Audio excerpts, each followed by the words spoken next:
देखो, वेक्टर को ट्रांसफॉर्म करा जा सकता है। पैरेलल ट्रांसफॉर्मेशन से वेक्टर का कोई फर्क नहीं पड़ता।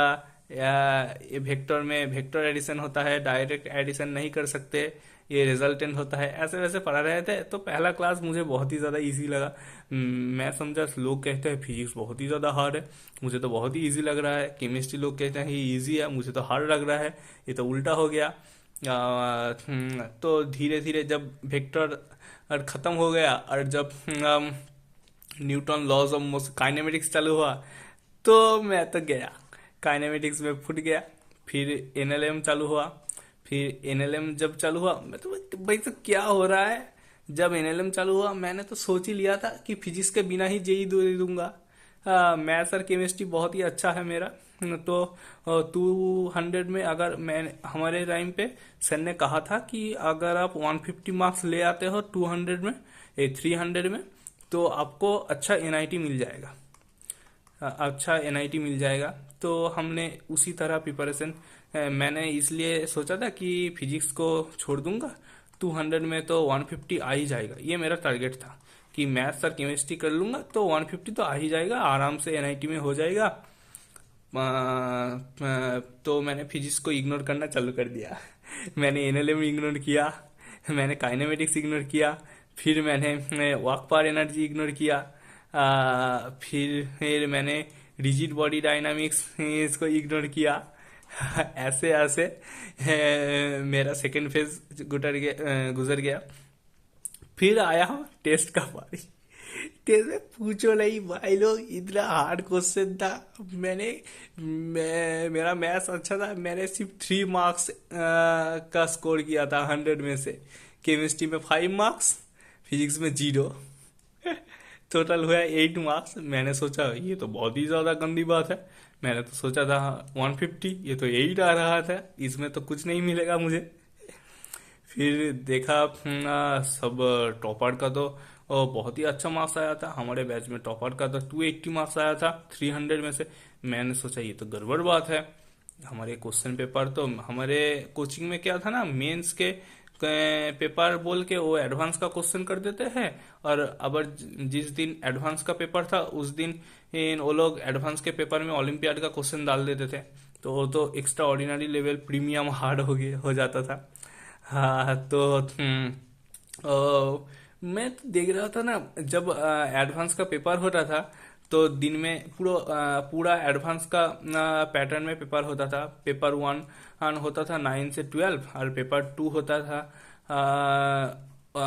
2 से 5। ऐसा टाइमिंग रहता था। मैं देखता था और बीच में ब्रेक रहता था। मैं देखता था कि पहले पेपर में बच्चों का फिर भी जोश रहता था, पर जब जब पेपर 1 से निकल के खाना खा के सब पेपर 2 में जाते थे ना, सब नींद लेने जाते थे। पेपर पेपर टू में पेपर 2 में पहले के 30 मिनट सब लोग क्वेश्चन पेपर को उतारते थे, देखते थे कौन कौन उनसे बनेगा। फिर वो सो जाते थे। मैं खुद सोया हूँ, 1.5 घंटे एग्जाम में मैंने सोया था। ऐसे ऐसे किससे है। तो बहुत ही ज़्यादा कॉन्फ्यूजिंग सब्जेक्ट है साइंस, बहुत ही ज़्यादा कॉन्फ्यूजिंग। टीचर लोग अच्छे से एक्सप्लेन ही नहीं करते। ये प्योर रोलिंग क्यों होता है, कैसे होता है, फॉरवर्ड रोलिंग, बैकवर्ड रोलिंग, ये सेंटर ऑफ मास का वेलोसिटी, ये इस पॉइंट का वेलोसिटी, ये इंस्टेंटेनियस एक्सिस ऑफ रोटेशन। मतलब कुछ भी लगा देते थे क्वेश्चन में सॉल्व करने के लिए, पता नहीं चलता। अच्छे से एक्सप्लेन भी नहीं कर पाते थे। पता नहीं, हमारे दिमाग में तो कुछ नहीं आता था। मस्त टीचर में दोष देना गलत बात होगा, हमारे दिमाग में ही कुछ नहीं आता था। ऐसे तैसे हम लोग पढ़ गए। हमें लगता था कि सीजर सीजर नॉर्मल सीजर कहता था, उसमें एक क्वेश्चन दे दिया सीजर का वर्किंग प्रिंसिपल, ये ऐसे सीजर होता है, ये ऐसे सीजर होता है, ये बताओ इस पॉइंट में और इस पॉइंट में कौन में पेपर जल्दी कटेगा, क्यों कटेगा। फ्रिक्शन आ गया, इसमें फ्रिक्शन आ गया, इसमें पता नहीं कि क्या क्या आ गया, स्लीपिंग आ गया, तो बहुत कुछ आ गया था। फिजिक्स के क्वेश्चन बहुत ही ज्यादा हार्ड होते हैं भाई। मैथ्स उससे उससे आसान होता है। मैथ्स इंटरेस्टिंग है ना। मैथ्स में अगर ग्राफ अगर आप समझ जाओ ना तो इंटरेस्टिंग है। जैसे कि देखो ना, e to the power x का ग्राफ ऐसा होता है तो minus e to the power x का ग्राफ ऑब्वियसली ऐसा ही होगा। ये e to the power x है, तो e to the power minus x का e to the power x, या minus e to the power x का कर्व ये होगा, और e to the power minus x का कर्व ऐसा होगा, ई to the power minus x का, क्योंकि अगर एक्स के जगह आप माइनस वैल्यू डालोगे तो यही ग्राफ रिपीट होगा। तो ये मैथ्स में समझ आ जाता है, पर फिजिक्स में पता नहीं क्या क्या लगा देते हैं। और केमिस्ट्री में इनऑर्गेनिक को तो भूल ही जाओ। मेरा अभी 1.5 महीने से मैं इनऑर्गेनिक नहीं पढ़ा हूँ, मैं पूरा भूल गया। पता नहीं इनऑर्गेनिक में क्या क्या होता है। कार्बन का कभी 4 बॉन्ड होता है, कार्बन का 4 ही बॉन्ड होता है। नाइट्रोजन सबसे ज्यादा कॉन्फ्यूजिंग है, कभी कभी 3 बॉन्ड हो जाता है, कभी कभी 4 बॉन्ड हो जाता है, कभी कभी ये हो जाता है, ये हो जाता है, पता कुछ भी कर लेते हैं टीचर लोग।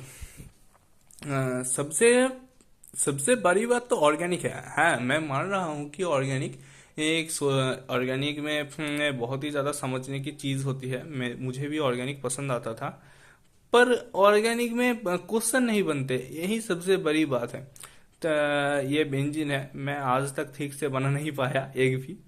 ये बेंजीन है, तो इसमें अगर आप देखो ना, नाइट्रोबेंजीन ऐसे लगा दो, नाइट्रोबेंजीन हो गया। अब पर इसमें भी वो लोग खुश नहीं है, इसमें भी आप लोग रिडक्शन कर देते हो, एस एन से ECl एल दे देते हो, तो NH2 बन जाता है।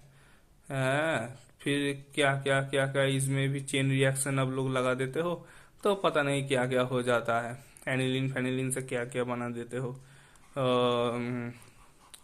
तो आ रहा है एडवांस का क्वेश्चन के, तो पूछो ही मत। उसमें भी इसमें भी वो लोग ऑप्टिकल लगा देंगे, ऑप्टिकल जियोमेट्रिकल आइसोमेरिज्म का खेल देंगे। पता नहीं, वो लोग तो अलग ही लेवल पे खेलते हैं। मैथ्स में क्वेश्चन 2025 में मैंने मैथ्स का एक क्वेश्चन देखा, भाई साहब मेरा दिमाग घूम गया। इतना लेंदी, इतना कैलकुलेशन। वेक्टर का एक क्वेश्चन आया था, उसमें वेक्टर का नहीं, वो शायद प्लेन का था। हाँ, प्लेन का था। उसमें क्या कह रहा था ना, ये वेक्टर के प्लेन के परपेंडिकुलर एक वेक्टर है, उससे इमेज फिमेज निकाल के फिर एक प्लेन को डिस्क्राइब करना था, जो एक प्लेन को डिस्क्राइब करना था जिसमें वो वेक्टर लाई करता है। फिर उसमें उसका वो एक पॉइंट के रेस्पेक्ट में उसका वही पॉइंट का प्लेन के रेस्पेक्ट में वो पॉइंट का इमेज निकालना था। फिर उस पॉइंट को भी एक स्ट्रेट लाइन से पास कर दिया, फिर और उसको दूसरे स्ट्रेट लाइन से कट कर दिया, तो कटिंग पॉइंट का शायद कोऑर्डिनेट बताना था। बहुत ही लेंदी क्वेश्चन था, 15 मिनट्स तो लग ही जाएंगे सॉल्व करने में। टॉपर लोग पता नहीं कैसे करते हैं, वो लोग एक्स्ट्रा ऑर्डिनरी होते हैं, हम आम आदमी हैं। मैं 1.5 महीने में कुछ नहीं पढ़ा, तो मैं पूरा पूरा भूल गया। मैं जेई का कुछ भी याद नहीं है। मैंने फोटो इलेक्ट्रिक इफेक्ट तो भूल गया, एनर्जी का कल ही याद कर रहा था, तो मुझे थोड़ा सा याद हुआ 5 प्लस काइनेटिक एनर्जी होता है। मैं ये भी भूल गया था। तो सबसे बड़ी बात, यही बहुत ही ज़्यादा हार्ड होता है। मेरा रिजल्ट तो मैं नहीं बताऊंगा, बहुत ही ज़्यादा बेकार रिजल्ट है मेरा। हाँ, बहुत ही पीछे रैंक है, 1 लाख से ऊपर रैंक है। तो सब लोग अच्छे से पढ़ो, जेई भी क्रैक कर दो। ये आप अगर पढ़ोगे ना तो हो जाएगा। लड़की का चक्कर छोड़ दो, हेल्थ का ध्यान रहो, अच्छी नींद लो। हेल्थ बहुत ही ज़्यादा इम्पोर्टेंट है। कोई भी अगर छोटा से भी छोटा प्रॉब्लम होता है ना हेल्थ का, तो तुरंत डॉक्टर के पास जाओ। मैंने ये गलती करी थी। उसमें आप पढ़ भी नहीं पाओगे, और तबीयत अगर सही नहीं होगा तो पढ़ नहीं पाओगे, और बहुत ही ज़्यादा दिक्कत होगा ऐसे। और एक बात ना, किसी के लिए भी रुकना नहीं, चलते जाना है। किसी के लिए रुकना नहीं।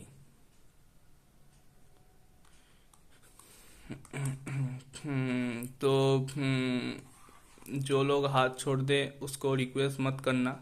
मैंने बहुत ही ज़्यादा रिक्वेस्ट किया, फिर भी वो लोग सिमिलर एटीट्यूड से सिमिलर बिहेवियर कर रहे हैं, तो हम क्या ही कर सकते हैं। तो भाई लोग, जैसे रहो, खुश रहो, मज़े में रहो, दुख शेयर करके दुख कमाने की कोशिश करो। मैं मेरे जीवन में बहुत ही ज़्यादा दुख जो हो रहा था ना, मैं बहुत ही ज़्यादा डिप्रेशन में चला गया था। इसलिए मैंने ये चैनल का शुरुआत किया, व्यूज़ के लिए नहीं, सिर्फ इसलिए कि मैं आप लोगों के साथ मेरा दुख शेयर करूं। और ठीक है, तो आज के लिए यही, बाय, मिलते हैं दूसरी वीडियो में।